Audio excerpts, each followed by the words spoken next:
les titres de ce journal. Célébration de la journée mondiale de la liberté de la presse ce 3 mai.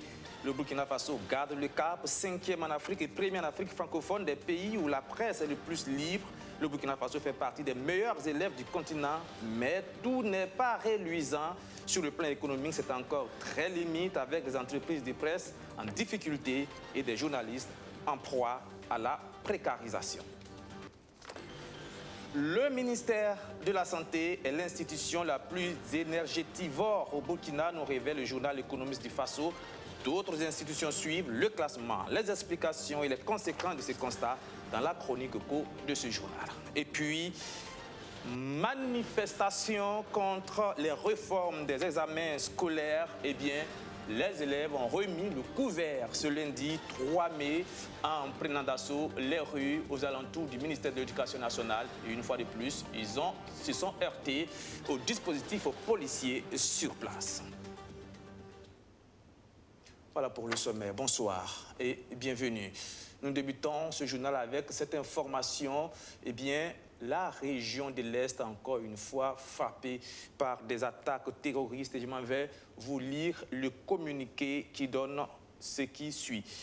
Le gouverneur de la région de l'Est a le profond regret de porter à la connaissance des populations que ce jour 3 mai 2021, des hommes armés non identifiés ont fait irruption dans le hameau de culture de Kodiel, village de Antoukoura, département de Foutouri, province de la Komandjari, et se sont attaqués aux populations. Le bilan provisoire fait état de 2 volontaires pour la défense de la patrie tombés, de plus d'une dizaine de populations civiles tuées, de nombreux blessés enregistrés et de plusieurs concessions et greniers incendiés. Le centre de santé et de promotion sociale de la dite localité a été saccagé et des produits pharmaceutiques emportés.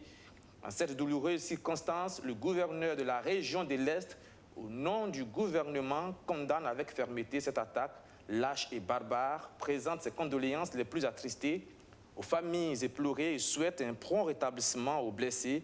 Une opération de ratissage est en cours dans la zone.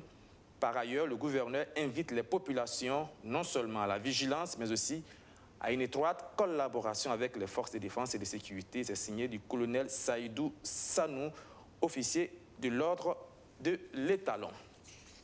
La suite de ce journal.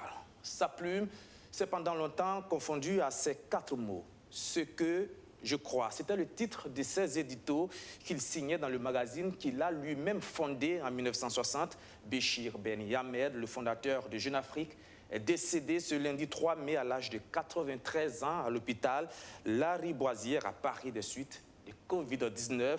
Le franco-tunisien, journaliste et homme d'affaires, n'hésitait pas à s'afficher comme un panafricaniste, mais pourtant, il était décrié pour ses accointances parfois controversées avec des chefs d'État africains plutôt considérés comme pro-occidentaux. Son portrait est signé Roméo Koeta.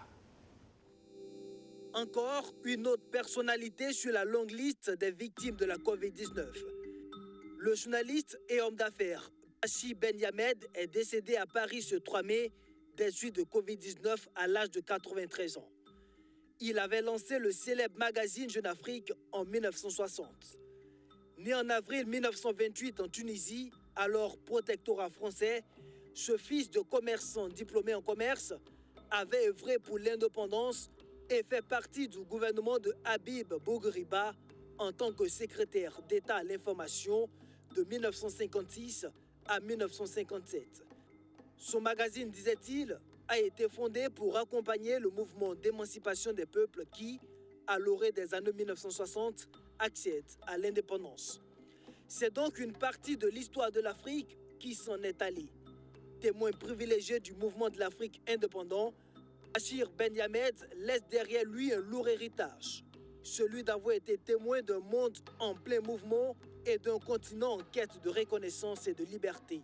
Mais ce journaliste franco-tunisien qui se décrivait souvent comme un panafricaniste était aussi décrié à cause de ses accointances avec certaines personnalités et chefs d'État connus pour leur position contraire à l'esprit panafricaniste.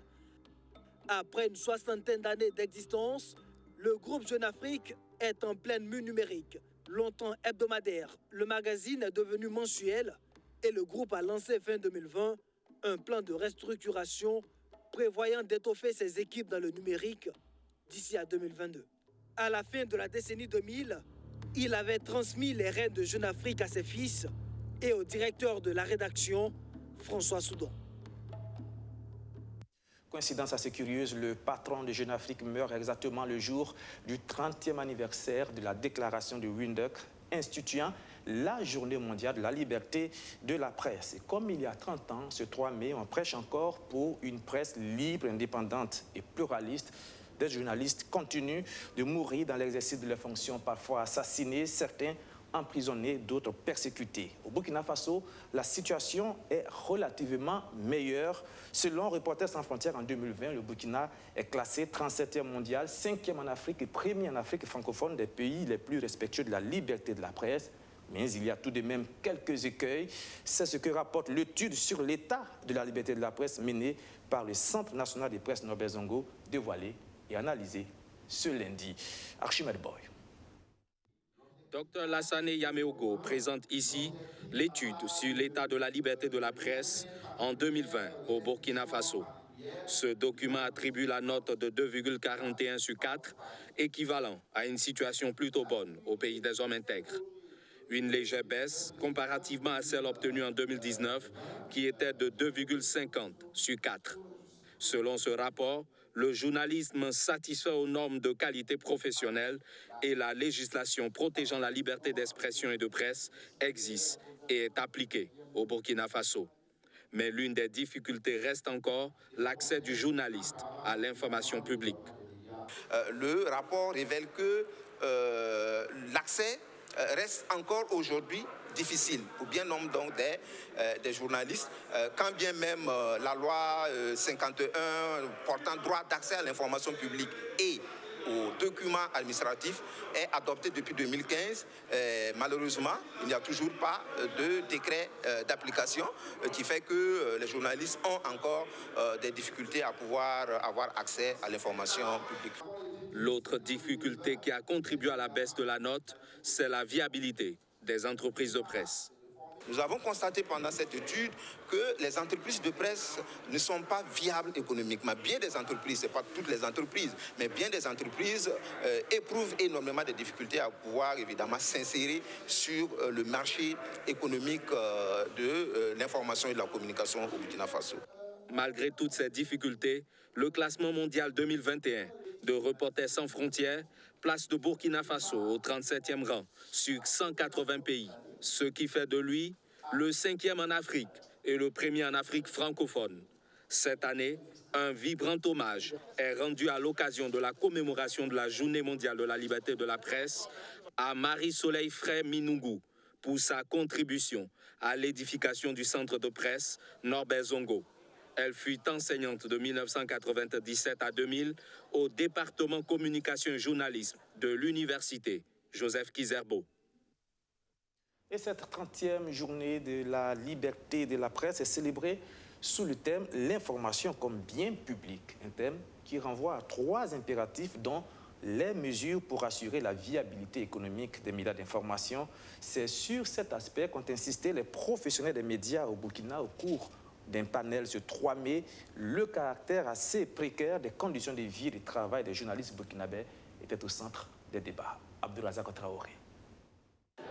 Que vaut la liberté de la presse sans des entreprises viables économiquement? La viabilité des entreprises de presse au Burkina Faso est donc un débat ici, au centre de presse Norbert Zongo. Pour illustrer au mieux l'état économique des médias, le panel est ponctué de témoignages sur la précarité des employés de médias qui ne sont autres que les journalistes. 7 mois d'arriéré dans les rédactions.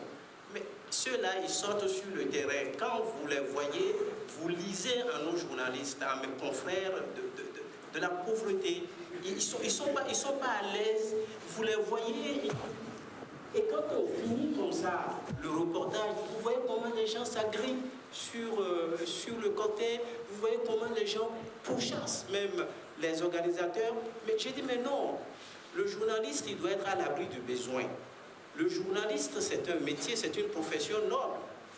Mais c'est pourquoi je demande, franchement, qu'on commence par mettre l'accent au niveau donc des entrepreneurs de presse. Mettre l'accent sur les entrepreneurs de presse, c'est une recommandation qui fait l'unanimité ici, chez les panélistes autour de la table. Eux qui ont constaté des entreprises qui n'existent que de nom, des entreprises sans aucune organisation, des sociétés aux antipodes des règles de management. Si entrez, vous vous rendez compte que ce n'est véritablement pas une entreprise en tant que telle.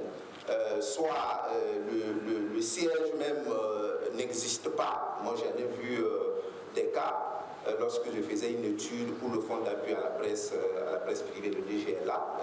J'ai parcouru Ouagadougou et Bobo-Dioulasso pour cette étude.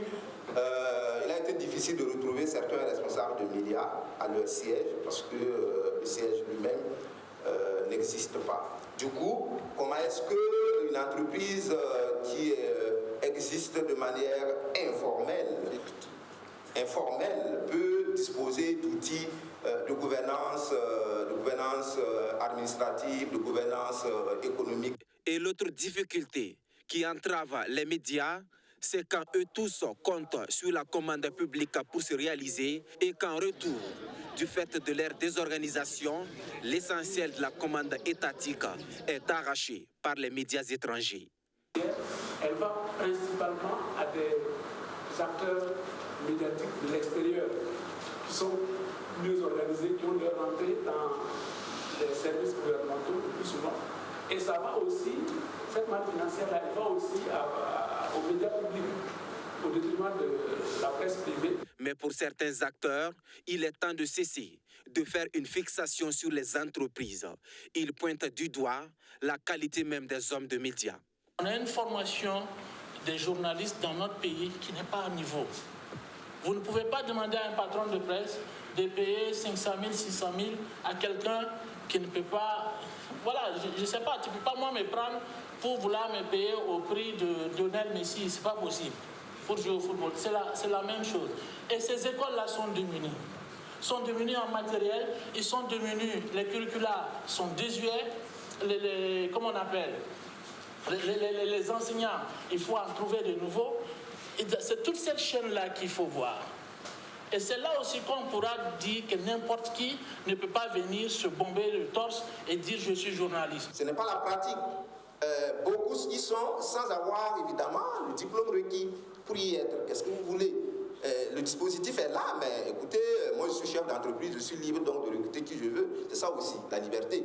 Donc ça pose véritablement le problème encore. Il faut revoir un peu nos textes pour les arrimer à nos réalités.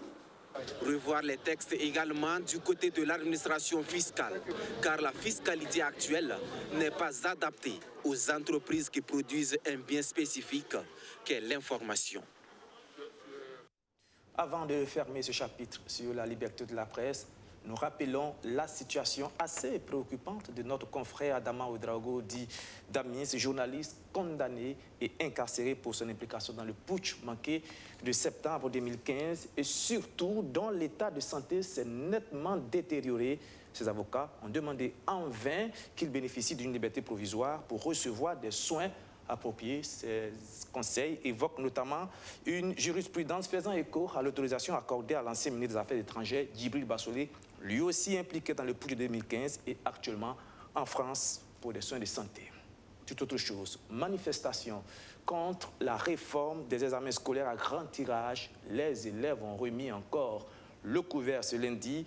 Ils ont marché en direction du ministère en charge de l'Éducation nationale et une fois de plus, ils se sont heurtés au dispositif policier déployé sur place. Kader Condé. Le gaz lacrymogène de la semaine dernière n'a visiblement pas eu raison de leur mobilisation. Les élèves sont plus que jamais déterminés à faire barrage aux nouvelles réformes entamées dans leur domaine. Ils étaient nombreux ce matin à prendre d'assaut le centre-ville de la capitale burkinabé. Objectif ? Se rendre au ministère de l'Éducation nationale, de l'alphabétisation et de la promotion des langues. Comme il fallait s'y attendre, le mouvement est dispersé par les forces de l'ordre. En grosso modo, on a vraiment des camarades qui sont blessés, des camarades qui sont évanouis. Les camarades blessés, mais je peux dire que ça vaut la moitié de nos camarades qui sont sortis pour lutter aujourd'hui. Aujourd'hui, vraiment, ça a été très grave. Et nous prenons nos parents en témoin, nous prenons l'opinion publique en témoin. Parce qu'avant de sortir, nous avons déposé un préavis. On a prévenu le ministre avant de sortir. Ils ont largement eu le temps sur ces 72 heures de réfléchir sur la question avant que nous nous venions. Bien avant ça, nous sommes sortis le jeudi manifester. Ça les a donné encore le temps de réfléchir une fois là-dessus. Et nous sortons encore aujourd'hui et ils donnent l'autorisation à ces soldats-là de nous réprimer. Judas Marie et ses camarades signent et persistent. Les nouvelles réformes sont loin de faire du bien au monde scolaire. Ils viennent réprimer des élèves innocents qui sont sortis réclamer quelque chose de légitime, quelque chose qui les revienne de droit. Ils interdisent les examens blancs dans les publics. Par contre, si vous partez au PMK, ça se poursuit. Partez dans les privés, ça se poursuit. Les enfants ne sont plus dans les établissements publics. C'est pourquoi on ne prend pas des réformes pour choix. On prend les réformes à l'avantage de tout le monde. Lorsqu'on veut prendre des réformes, on doit interroger tout le monde à savoir est-ce que ces réformes-là s'arrangent. C'est nous les premiers acteurs. Il doit nous demander. Ce n'est pas lui qui compose le bac à notre place. C'est pas lui qui compose le BPC à notre place. Il ne peut pas dire que ces réformes-là nous arrangent sans avoir nous demandé. Si ça ne nous arrange pas, on va sortir réclamer. Nous sommes des majeurs et nous sommes à l'école, c'est pourquoi. C'est pour nous permettre de remettre en cause ces réformes-là. Si aujourd'hui, nous, en tant qu'élèves, nous ne sommes pas capables de remettre en cause ces réformes, ces ministres-là devraient eux-mêmes se remettre en cause. Tout en fustigeant l'association des parents d'élèves car jugée inactive dans cette crise, l'AESO promet de se battre jusqu'à la dernière énergie pour faire reculer l'exécutif. Et pendant ce temps, le ministre en charge de l'Éducation nationale, lui, poursuit ses consultations dans le cadre des préparatifs des Assises nationales de l'éducation. Stanislas Ouaro a rencontré les partenaires techniques et financiers et les promoteurs d'écoles privées. Luc Pabelga. Autour du ministre de l'Éducation nationale, de l'alphabétisation et de la promotion des langues nationales, des partenaires pour discuter du meilleur système éducatif pour le Burkina Faso. Les promoteurs privés d'enseignement sont représentés et le même sujet au menu des échanges, les assises nationales sur l'éducation. Donc ce sont les fêtières de l'enseignement privé. Donc c'est le secrétariat national de l'enseignement catholique, la Fédération des églises et missions évangéliques, la Fédération des associations islamiques du Burkina et l'Union nationale des établissements privés laïcs. Et donc nous nous sommes retrouvés autour de la question des assises nationales sur l'éducation nationale pour qu'ils soient informés de la démarche et recueillir d'eux aussi des suggestions, des orientations éventuelles, des observations et des critiques afin que nous ayons la même compréhension et que nous puissions aller à ces assises-là de façon sereine. Ce sont ces promoteurs privés de l'enseignement qui absorbent une grande partie des effectifs scolaires au Burkina Faso. De ce fait, ils sont des acteurs dont la participation est attendue. Et je crois que la démarche est une très bonne démarche. Ça va nous permettre de nous asseoir et aller de l'avant en matière d'éducation. Parce que comme tout le monde le sait, lorsqu'on parle d'éducation, on parle de la vie de la nation. Une nation qui ne prend pas en considération son éducation est une nation qui va être appelée à mourir. Et je crois que c'est une très bonne démarche. Au cours de cette rencontre, 1 minute de silence a été observée pour l'élève Cécile Kinda, qui a perdu la vie la veille à Kongoussi lors de manifestations d'élèves. Dans la soirée, c'était le tour des partenaires techniques et financiers de recevoir également des informations relatives à l'organisation de ces assises. C'est des partenaires qui connaissent bien le milieu éducatif, qui connaissent nos préoccupations, que nous avons souhaité donc les rencontrer aujourd'hui pour leur présenter la démarche que nous avons adoptée pour l'organisation des assises nationales sur l'éducation nationale et surtout souhaiter leur participation active donc dans ces assises-là, de façon à ce que, à l'issue donc de ces assises, la mise en œuvre puisse être facilitée aussi bien par leur accompagnement. Le système éducatif en cours au Burkina Faso, ou celui qui pourrait sortir des assises nationales, aura besoin de financement que l'État seul ne peut générer. J'apprécie beaucoup cette démarche, j'apprécie beaucoup la franche collaboration, ouverture et participation du ministre avec les PTF. Donc, nous venons de prendre connaissance de ce processus, de cette démarche. Nous allons pouvoir l'analyser, se consulter et apporter des commentaires, des avis pour accompagner le ministère dans cette démarche. Des assises participatives regroupant tous les acteurs, c'est l'objectif recherché par le ministère en charge de l'Éducation nationale qui poursuit ces rencontres. Nous sommes aujourd'hui lundi 3 mai, et comme tous les lundis, place maintenant à la chronique éco de ce journal.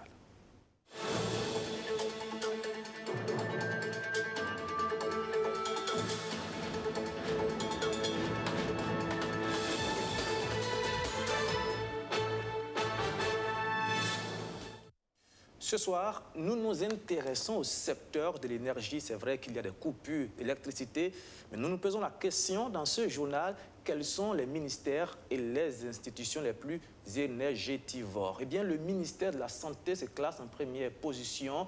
Qu'est-ce qui explique cette situation? Et surtout, quels sont les impacts sur les dépenses du budget Konekeko signé Benjamin Kwame? De l'eau et de l'électricité, il y en a de grands consommateurs au Burkina Faso. En 2020, la consommation des institutions et ministères de ces deux matières ajoutées au téléphone s'élève à un peu plus de 34 milliards de francs CFA. Un chiffre un peu plus en hausse à celui de 2019 qui était de 33 milliards de francs CFA. Des plus grands consommateurs de l'électricité en 2020, le ministère de la Santé est classé premier avec plus de 4 milliards de francs CFA et plus de 3 milliards de consommation pour l'eau.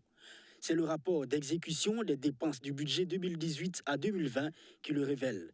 Une consommation excessive, mais qui peut s'expliquer par le nombre pléthorique de son effectif. L'augmentation de la consommation, on peut dire déjà au niveau des ministères, si vous vous rappelez, c'est les ministères qui ont le plus gros de ressources humaines, c'est-à-dire c'est eux qui ont le plus de pourcentage de travailleurs, d'employés, de personnel.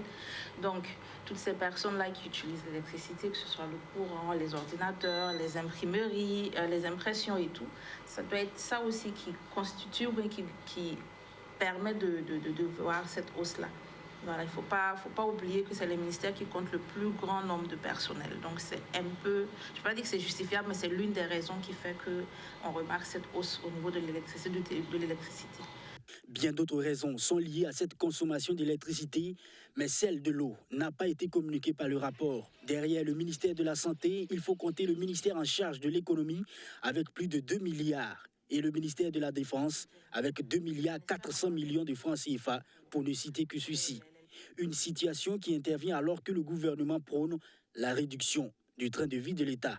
Nonobstant ces montants exorbitants, la consommation de l'eau par certains ministères et institutions a relativement baissé en 2020. C'est le cas de l'urbanisme, de la fonction publique ou encore de l'Institut national de la statistique. Alors, au niveau de l'INST, l'année passée, quand on a fait le point au niveau des consommations en eau, électricité et téléphone, l'INST est arrivé en tête au niveau de la consommation en eau. Donc nous avons été interpellés par le président, le directeur de l'INST, qui nous a affirmé attendre le prochain rapport, donc celui que nous venons de publier, pour montrer qu'il a effectivement pris en compte le montant de sa consommation en eau et qu'il arrivait à réduire ce montant-là. Donc, nous lui avons donné la parole, il s'est expliqué, il a justifié le fait qu'ils sont passés maintenant à un forage.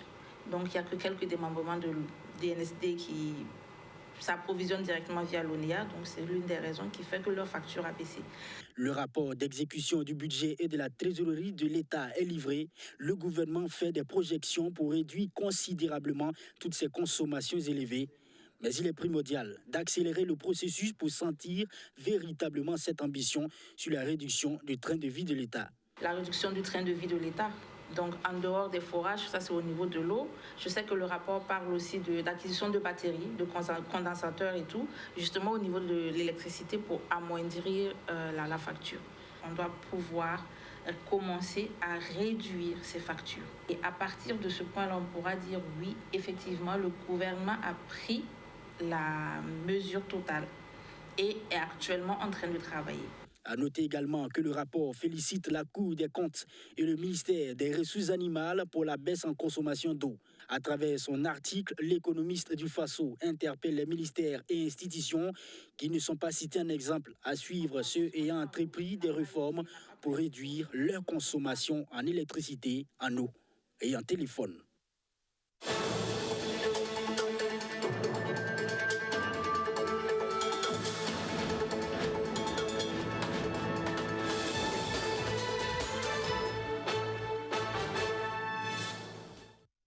Venons Venons-en à ce projet consacré à la réinsertion scolaire de la jeune fille en situation de crise, initié par IPBF avec l'appui de l'ONG Plan International. Il insiste sur l'importance des données pour des politiques efficaces de prise en charge. Il a été lancé ce week-end. Compte rendu. Un camp de déplacés internes au Burkina. Parmi eux, des filles. Et nombre d'entre elles, dans cette situation, font face à des difficultés d'accès à l'éducation. Mais combien sont-elles au juste? Quelles sont leurs répartitions géographiques? Quel est leur niveau de vulnérabilité? Et dans quelle école peut-on les réinsérer? Autant de questions non exhaustives qui font référence à des chiffres, des statistiques, des données nécessaires à des politiques efficaces de prise en charge. Et c'est tout le sens du projet plaidoyer guidé par les données pour l'éducation des filles dans les situations de crise. Un projet piloté par IPBF, Initiative Panané-Tougri pour le bien-être de la femme, et son partenaire Plan International.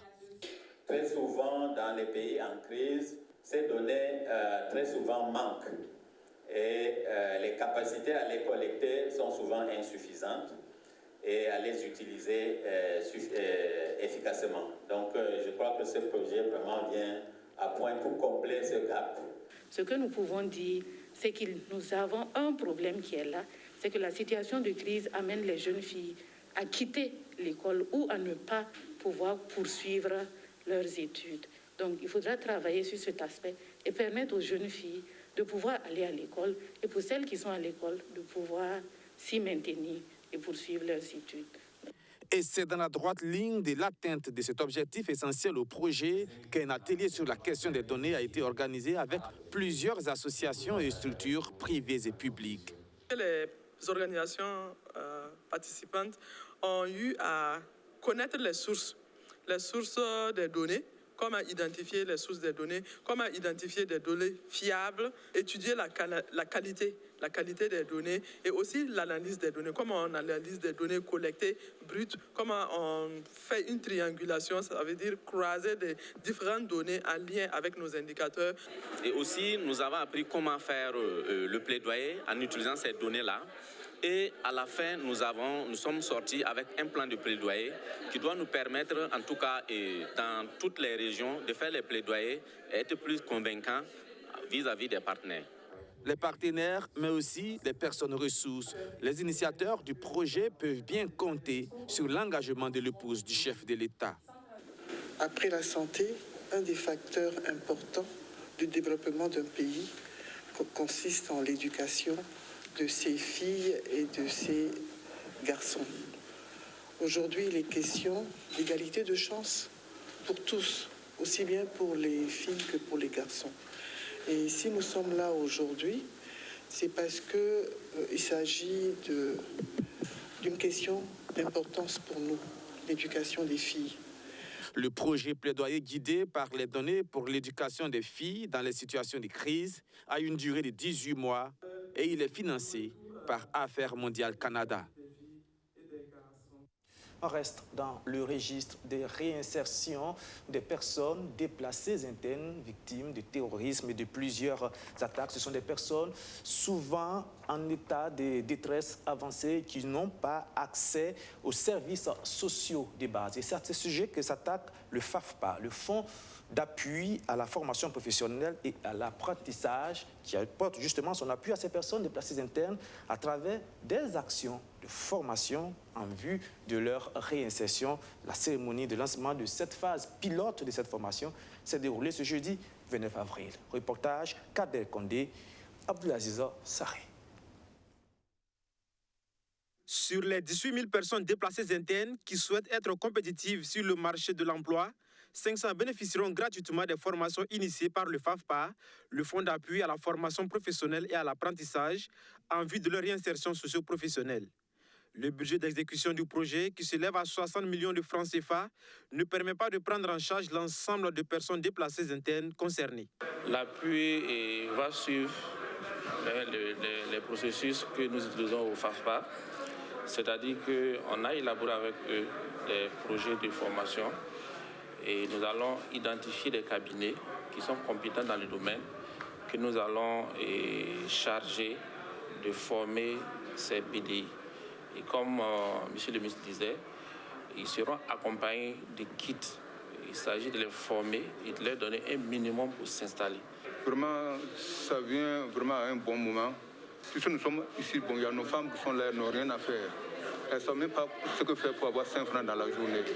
Bon, si par exemple, elles apprennent un métier, ça va se débrouiller pour avoir un peu, ça va en tout cas aider à avoir le condiment au niveau de la famille. Ces formations concernent les métiers en lien avec l'agriculture, l'élevage, les BTP, la transformation agroalimentaire et l'artisanat. Pour le ministre Salifou Thiem Touré, ce projet va permettre aux déplacés de fonder leur réussite sociale sur l'entrepreneuriat. On les forme donc dans le sens donc de leur autonomisation. C'est pour qu'ils puissent donc s'autosuffire. C'est pas pour qu'on puisse les former, pour les donner de l'emploi. C'est pour les former, pour qu'ils se créent eux-mêmes l'emploi et qu'ils emploient donc les autres personnes. Lorsque vous avez donc la possibilité d'utiliser vos 10 doigts pour faire quelque chose, mais vous sortez de la dépendance. Est-ce que vous voyez, c'est dans ce sens-là. Par exemple, aujourd'hui, nous allons lancer donc une première formation sur la saponification. Vous voyez donc toutes ces femmes qui sont là, qui ont effectivement besoin donc de ce savon-là et qu'il faut aller payer. Mais est-ce qu'elles savent le fabriquer? Mais vous voyez ce que ça fait. Ça fait un ouf de soulagement pour ces femmes-là. Par rapport à ces déplacés internes, il y a le besoin de pouvoir les autonomiser et leur donner des formations. C'est en cela que nous saluons le partenariat avec le ministère en charge de la jeunesse. Les 500 bénéficiaires sont des déplacés internes des régions de la Boucle du Monde, du Centre-Nord, du Sahel et de l'Est. Créé en 2013, le FAFPA a pour mission principale de financer les actions de formation professionnelle continue et d'apprentissage. Qui dit réinsertion professionnelle dit également industrialisation, mais aussi consommation. Le défi ici, ce sont les déchets de l'environnement. À travers ces industrialisations, il faut relever rapidement le défi. Pour y arriver, la Fédération nationale des industries de l'agroalimentaire et de la transformation du Burkina a organisé un atelier de bonne conduite volontaire de consommation et de production durable. Benjamin Kwame. Un atelier sur le code de conduite volontaire de consommation et de production durable au Burkina Faso. Ici, il est question de mener entre autres des réflexions individuelles et collectives sur le dynamisme des industries et entreprises de production agroalimentaire. Des industries qui ont émergé ces dernières années et contribuent à la lutte contre le chômage et la pauvreté des populations. La Fédération nationale des industries de l'agroalimentaire et de transformation entend ainsi, à travers cette rencontre d'échange, attirer l'attention des décideurs et des populations sur la nécessité de préserver l'environnement malgré les actions bénéfiques de ces industries.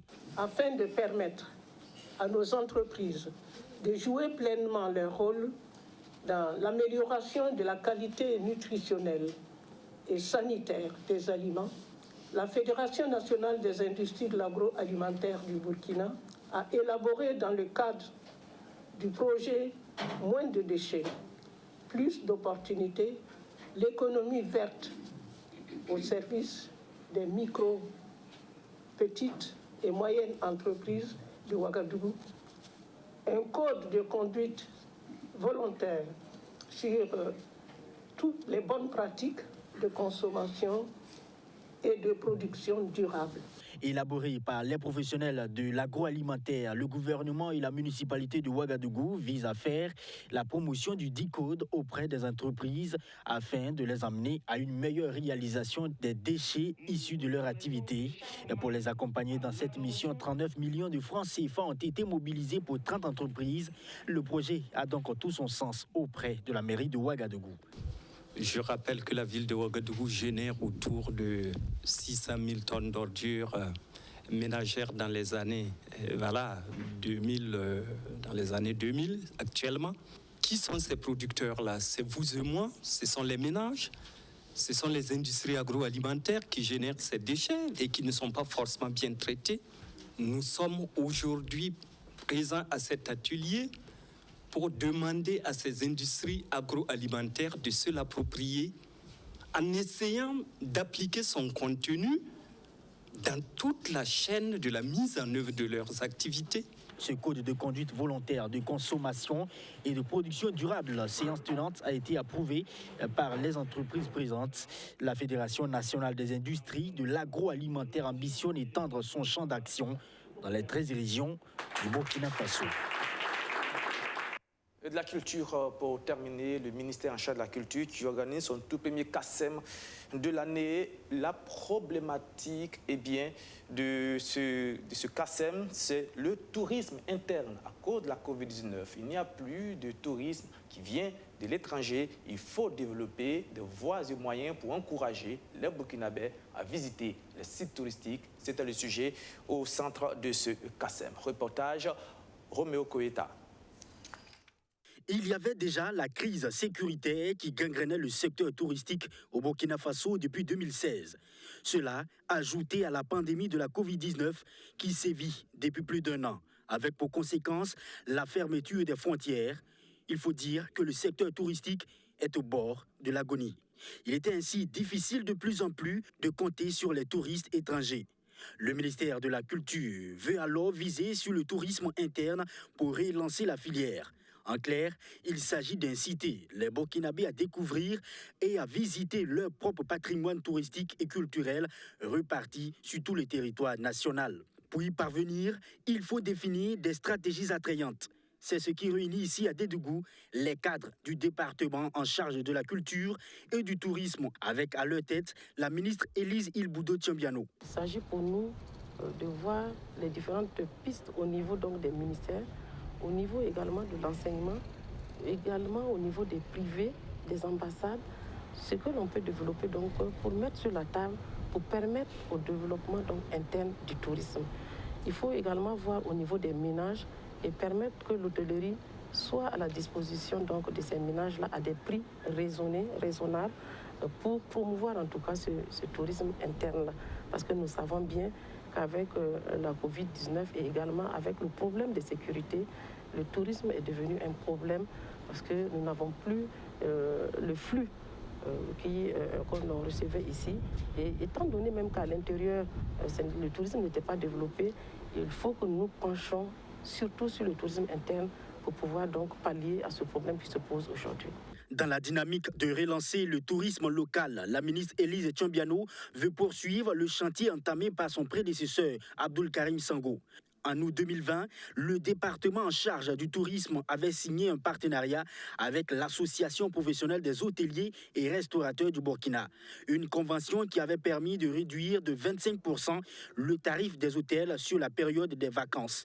Le gouvernement, pour sa part, avait concédé une baisse de 18 à 10% de la TVA pour encourager la fréquentation des hôtels et restaurants, tout en s'engageant à prendre en compte 70% des charges salariales des entreprises touristiques impactées par la Covid-19. L'exécutif veut également travailler en synergie avec les acteurs de la chaîne du tourisme en vue de redynamiser ce secteur porteur qui avait permis au pays de mobiliser près de 56 milliards de francs CFA de recettes en 2019.